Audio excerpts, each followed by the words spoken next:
You ever hear someone say, go back to where you came from, to a Black American? Here's the thing about that. Where exactly would they go? What's up, everybody? Welcome to another episode of The Soapbox. I'm Judius Pinkston, your host and your urban historian. And remember to like and subscribe if you like what you hear.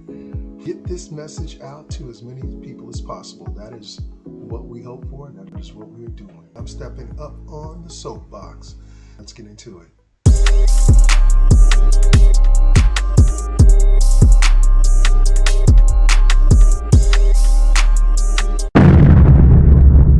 As the most distinctive American culture on this soil was built by people who had nowhere else to go and couldn't leave even if they wanted to. This isn't about who deserves credit. This is about who actually created the culture that the world calls American culture. Not the ideal on paper, but the actual living, breathing, exported thing around the world that's called American culture. Because those two things are very different, very different. For most of American history, there was an unwritten definition of what a real American looked like. Historians called it WASP identity, white Anglo-Saxon Protestant. White, Western or Northern European, English-speaking, Christian, property-owning, born or assimilated here. That is what it is to be a WASP. And if you didn't fit that description, it didn't matter how long your family was here, what you fought for, what you died for, you were not considered an American. You were still considered less of an American. That wasn't in the Constitution. It didn't have to be. It was the culture. And that's how this country rolls. That's how this country is. And if you can't feel that, that's because you've never had to really be under that type of suppression. Now, here's what history actually shows. Every European group that came to America brought something with them: language, religion, family names, historical traditions, and national memories.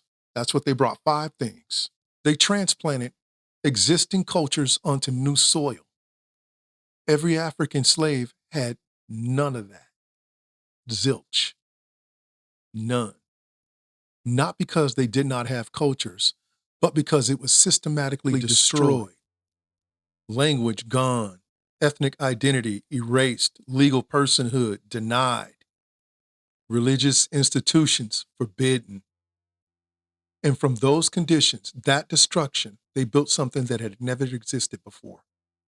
A culture that was not African, not European, but originally and culturally American. The blues, jazz, R&B, rock and roll, soul, hip hop, soul food, barbecue, American vernacular. The entire freedom movement that forced the country to live up to its own documents. These are not contributions to the American culture. These are American culture. The part the world actually knows, the part the world actually exports, the part the world actually loves. You feel me? And this is when America didn't even really love the people. One of the greatest writers ever to live, Ralph Ellison, said, African Americans are not peripheral to American history. They are central to it, and they are central to its identity. When the world thinks of America, they think about the music they hear, the food that they taste, the language that they speak, the freedom movements that they study. It all traces back to the people they tried hardest to erase. Today, America has used the question of who's a real American as a political weapon on both sides, decade after decade after decade. From an unaffiliated perspective, the left uses it as an exclusion platform. The right uses it as an exclusion platform.